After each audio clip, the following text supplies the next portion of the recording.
One of the most important cities in the world is our nation's capital, and about 5 years ago, I was stunned to read the headline in the Washington Post, which is the title of the next message that you're going to hear from Mason Weaver. It was an article that was done in the Washington Post. It simply took a quote from a young African-American child living, I believe, in Southeast D.C. And that statement simply was, which is the title of this, he felt that marriage is for white people. I'm not going to go into the details of that particular article because I believe that Mason Weaver is going to do a much more eloquent job than I could. But as he comes to talk about this subject, marriage is for white people, give him a round of applause. We heard from him yesterday, and we're looking forward to hearing from him again today. And don't forget that he does have some books that are here. God bless you.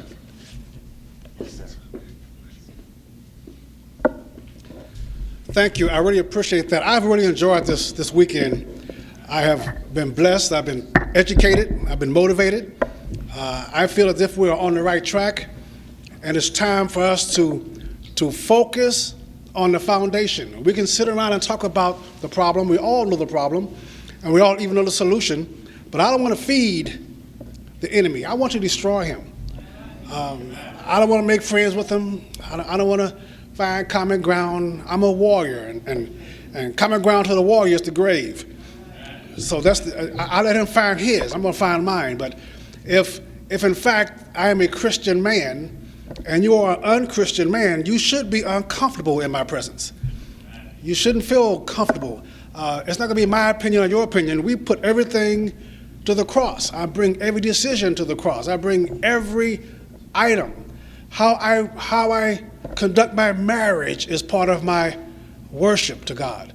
How I raise my grandchildren is part of my worship to God. So is marriage only for white people? Let me quote from a hero of mine. Frederick Douglass said, "It is easier to build strong children than repair broken men." Is marriage for white people only? Well, yes, it is. If you think success, inheritance, and obedience, and prosperity and security is only for white people. Even though it has not been taught, it has not been applauded, not desired by others, it's considered unimportant, in the hearts of every adult, is a clear drive to provide a legacy for yourself. And without that acknowledgement of that legacy and that drive, the natural becomes unnatural. It takes a real cultural power to place in the hearts of grown adults that raising your children yourself belongs to someone else. It takes a strange concept to enter in your heart, the idea that your children are not your responsibility. They belong to the tribal chiefs and the tribe. Hillary called it a village. I call it village idiots. We can look around history now. We've been on this planet long enough to look at history. 10,000 years, marriage has supported our culture. And now we want to debate it and change it. I just find that strange. Nations are built by families. Families are established by marriage. The Bible has a number of things that it talks about and illustrates. The Bible conducts a whole lot of different illuminating ideas to us. One of them is the idea of marriage. You know, the Bible itself is a story of a family, among other things. It's a story of Abraham and his family, his descendants. Abraham is the father of a family, two families, the Jews and the Arabs. The hostilities in the Middle East is simply a fight over their father's inheritance. And they both are looking for a kinsman, a kinfolk, to come back and restore their inheritance. They are both looking for a kinsman redeemer, a family member to come back. We think that he's already been here, but they're still looking for a kinsman. It takes the family, even the structure there, for thousands of years. The fight right now in Syria and Egypt is a struggle against Israel for the family inheritance. Jews are the family of Abraham, and that shows you the importance that God has put on the family structure. When I was a child at Berkeley, a young radical, I'm studying black history and speaking Swahili and trying to find my identity. And I began to look at who I was, and I studied the Jewish religion. I started studying freedom, and I started studying slavery. And I noticed something. I started looking at a comparison between black African slave trade and the Jewish community. For if you count slavery in America, for 240 years or so, black people were held in captivity in America. We lost our language, our history, our heritage, our custom, our feast days were all lost. I can't tell you what tribe I came from in Africa. For 2,000 years, the Jewish people were separated and scattered worldwide. For 2,000 years, not one nation spoke Hebrew as their national language. For 2,000 years, no nation kept the feast days and the holidays and ordinances of the Jewish people. For 2,000 years, no nation was a Jewish state that spoke the language. But Jews lived in Russia and Ireland and England. They lived in South America and North America, United States. They lived in Germany and Japan. Everywhere they lived. And on one day, 1948, the Jews flew into Israel from Russia and China, speaking Chinese, speaking Russian, engulfed in the culture of Russia. And all over the world, they were engulfed in the culture, like the man just read. They built homes, they married, they raised their children, but they flew in from all over the world. They got off the plane, left Russia and England and South America speaking the national language, and flew into Tel Aviv and got off the plane speaking Hebrew. They got off the plane with their feast days still intact. They got off the plane with their holidays still intact. They got off the plane with the identity of the Jewish people. How did they do that for 2,000 years of total, absolute, complete isolation and separation? Because those Jewish mothers in those Jewish kitchens, at the kitchen table in Ireland and Russia and America and Brazil, Argentina, taught their children their language and their heritage and who they were. It took the family to fight the culture against them. It took the family to survive. But the black community lost all of our heritage, all of our language, because on the plantation, there was one thing we were not allowed, and that was to be families. On the black community, the black man couldn't look at the black woman as something, an element to protect, because he had to come against masters abusing her. So he had to put in his own mind some excuse of why he could protect that woman. So he married off the plantation normally, so he couldn't see what happened at night. And then to keep his own ego, male ego intact, he started calling her names and degrading her, which is still going on today, because if I can't defend you, it must be something wrong with you. So we began to call, it's not our culture. Our culture is not given to us by our genuine experiences. Every culture is a result of the history of the people. The victories, the defeats, every culture except black American culture. We're the culture of survival of the plantation. It's not normal for us to purposely go out and gather a pig and eat the guts and skin the skin off. You want to know why we have New Year's chitlins as a cultural habit? Because Master had Christmas ham and butchered that ham and got the ribs and the ham and the pork chops and threw the garbage away, and those black women had to feed their children, so they got their guts, they cleaned them out and made chitlins and fried their skin up, made crackling, took the nose and the tail and the feet and got something to eat on.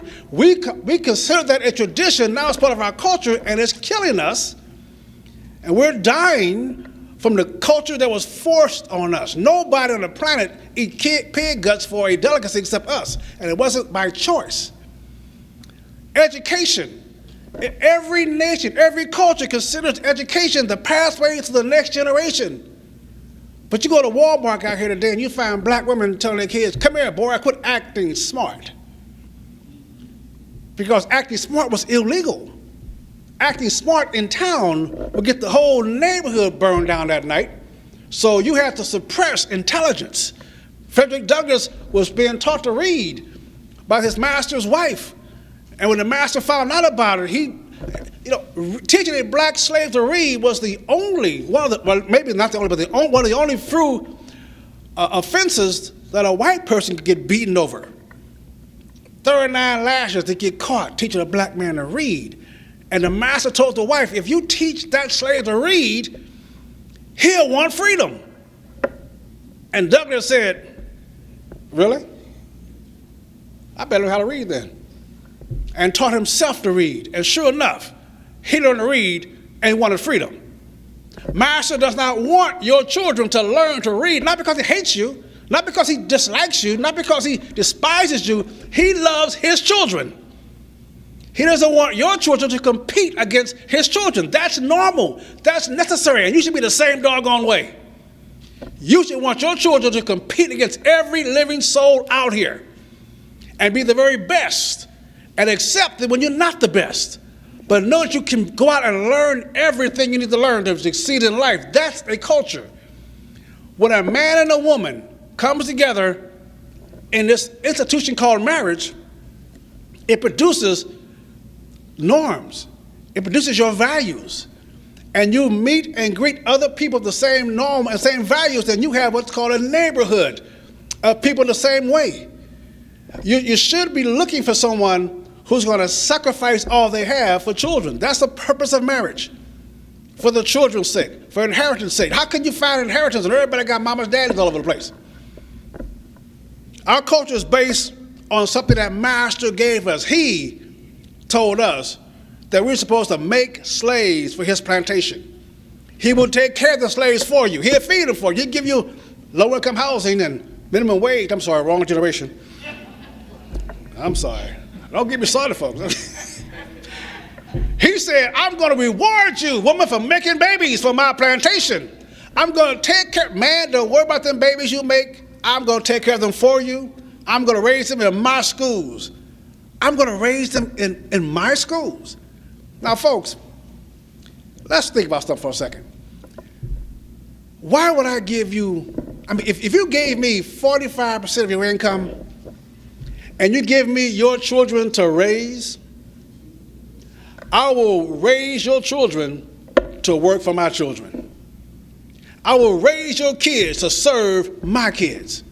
Not out of hatred for your kids, but out of love for my kids. If we're giving our children to Master to train, he will never train your children to suppress his children. That's his job. Your job is to raise your child to compete and dominate every element of life for inheritance sake. But Master says, I'm going to take care of your retirement. Don't worry about that. I'm going to give you Social Security, insecurity, whatever, how you feel about it. I'm going to feed you. But folks, Master never, ever, ever, ever wanted a retired slave. Who wants to feed a retired slave? You can't pick cotton anymore. Nobody wants a retired slave. If you think that Master's going to take care of you today, look at the healthcare death panels. You get too old to work, you're going to die. It's the same system, the same spirit. It's never changed. It doesn't matter black or white. It's the same system. In Europe, they call it feudalism and serfdom. Here, they call it slavery. It doesn't matter what it's called. If you allow someone to take responsibility for your life, that person will take your life. Today, we have a situation where our children are raising themselves.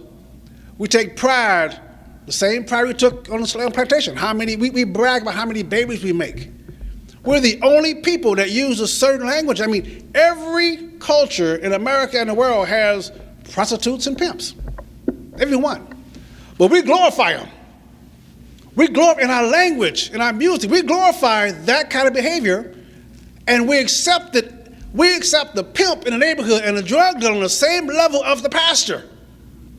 We will accept it if it's the same person. We will accept it. We won't criticize it. Are you kidding me? We don't criticize anybody. Or who am I to judge? You're a godly person, supposedly. You better judge something. So we want to find out what's happening. We don't know what's going on. We claim ignorance. Marriage. I'm going to tell you what marriage does. You see, ladies will verify this, but men may not know this, but men are uncivilized creatures. We are uncivilized. If women knew what men thought, you'd be frightened of us. If you knew what we thought, how we thought, you would be terrified of us.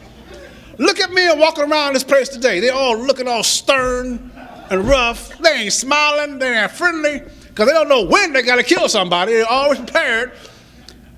We are uncivilized creatures. It takes women to civilize us. The only reason we come together, men don't like each other. The only reason we come together is that women come together to gather. We like you guys. So we gather around because you're there. And while we're there, we may as well hunt together. May as well go fishing together. Hey, you know what? I got to protect my woman. Why don't you and I band up there to protect the women? That's why we do it. We wouldn't build a hut. We'd take a hut for somebody else. We wouldn't build a road. We'd take the village. We think we can take what we want. We're not afraid of starving in the wintertime. You are, ladies, so you make the man, you pick the man who's the best hunter, the best runner, the best. You want the best. You always want the winner. That's why the best dancer gets the girls, the best singer gets the girls, the best basketball player, the best runner, the best. You want the best because you have an instinct to raise your children with the genes of the best. Wow. So men compete, and you pick us because we're the winners, and we make babies that compete, and you pick the loser, your children are weaker. And they're dominated by the woman who picked the stronger. You see, if you pick Pookie and try to make him into a daddy, your children will not compete against the woman who picked the man stronger than her. You see, women know if you pick a man stronger than her, her children will be stronger. If you pick a man smart, I don't care how smart you are as a lady, how strong you are as a lady. If you pick a man stronger, your children will be stronger, and your generations will be more dominant. Women breed up. Men just breed. So that man comes into that relationship is based on a relationship. How you relate to that female and how she relates to herself. The woman needs to put a barrier over her, around her, that the man must be willing to cross over, dig under, or go through to get to her. And on the wall that she builds should be other men that protect her, called daddy and uncle and brother and cousin. So when the man comes up, he has to be evaluated by the members of that tribe. Are you the same culture, the same privileges? You believe in the same things? You don't belong here. If we don't do that, if we're doing the same things to his daughters, we can't be judged by him. So it takes standards. Men have to have standards. Women must reward certain behaviors. You're made to be seduced.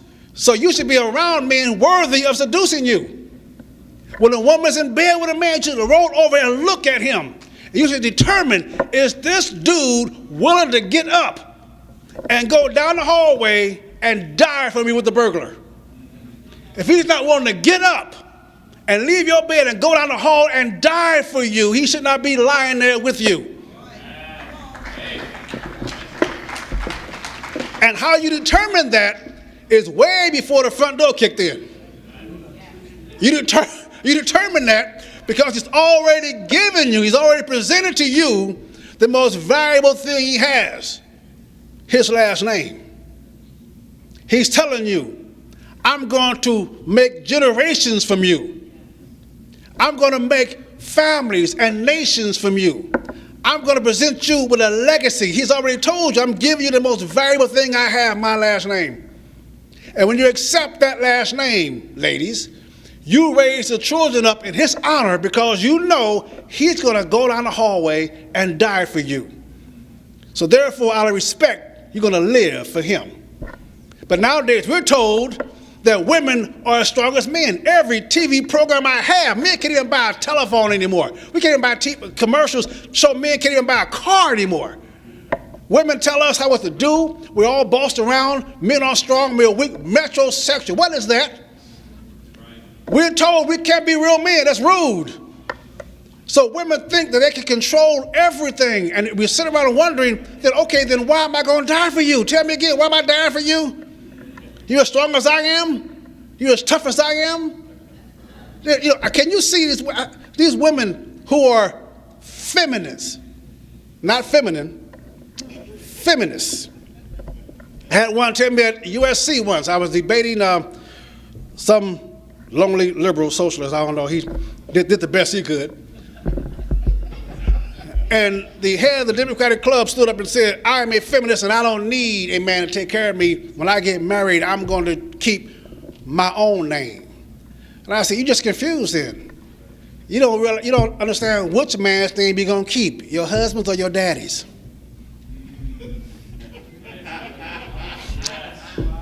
It's painful when they start thinking, folks. But a woman, you must understand who you are. The reason you are shorter than the man is that's where the children are. The reason I'm taller than you, that I'm seeing down the road. The reason that you see colors I cannot even comprehend is so that you can look at the tree and tell if the fruit is ripe. But I can look at the hillside and tell you that dot is a bear or a deer. We have different functions. There's a reason why I'm stronger than my woman. My grandkids said I'm a good carrier. My job is to carry bags. My job is to carry. I know why my wife picked me. I'm a two-bagger.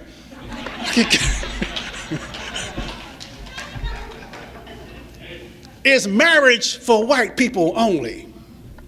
The first miracle Jesus Christ had was at a marriage. The first miracle for a reason, for a purpose. He was ordaining the relationship between him and the church and the family, husband and wife. My job, trust me, if I'm in bed with my wife and you can kick the front door open, she will look at me and say, honey, we got a 50-50 relationship and you went last time. I got this. That won't happen. She will say, don't hurt him, because she's kind. She's general. The purpose of marriage is to bring that uncivilized creature called man into the home, that aggressive hunter. The reason women like men is because Bambi is too cute and you like meat.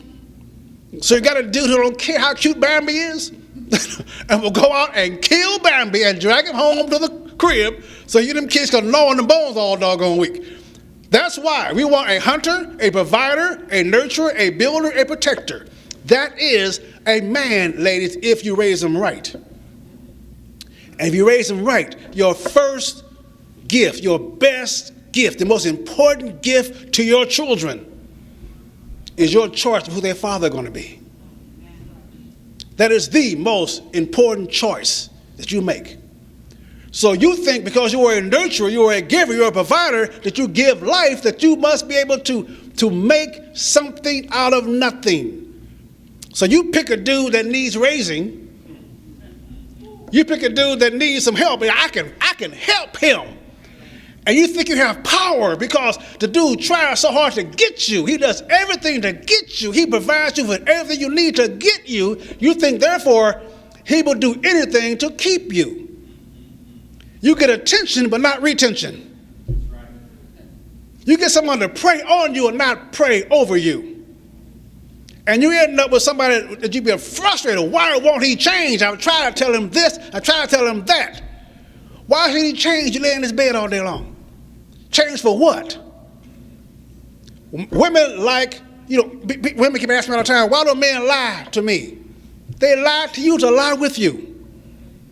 You reward the best liar. But in the old days, you had daddy and uncle saying, that boy lying to you. He lying to you. Taking him for a little ride. I have 6 brothers and one sister, bless her heart. And a godly father raising me. And one day I was visiting, and my sister was going to school for her master's degree, and me and two of my brothers were in her bedroom, laying across the bed while she's back there reading us her thesis. My one brother, St. Louis police officer. My other brother, big construction worker. And me, the black man with attitude. And her boyfriend walked into the house. I don't know where he got the key. He walks into the house and saw 3 dudes laying on his woman's bed with her. He got a little attitude. Lasted about 3/10 of a second, I think. Because we stood, oh, here's the guy that she'd been hiding from us. She didn't want us to know. she didn't want us to know about this guy. And we said, oh, it's okay. It's wonderful. I'd like to meet you. We're going to go to the store to get some snacks for people at the game. Ride with us. He said, oh, I think I'm a steal. I said, no, that wasn't no question. Ride with us. And we took him for a little ride, put him in the backseat of the car. And we told her that our sister, my one brother, construction guy, my sister doesn't need anybody to fix the pipes and the sinks. I got that. The cop says, my sister doesn't need anybody to look over her and go after her. I got that. And I told him, my sister doesn't need a man for comfort. I got that. What you need with you? What you need with you? You see, we have a sister that has brothers around her, men around her. Is marriage for white people only? Only if you don't think we have a culture worth saving. Only if you think women are not worth dying for. Only if you think your children are not your legacy and your inheritance. Only if you think we can get along without doing what God wants us to do. Only if you believe that you are not what God made you to be. You cannot receive what God desires for you until you achieve what God requires of you. God bless you. Let's go in.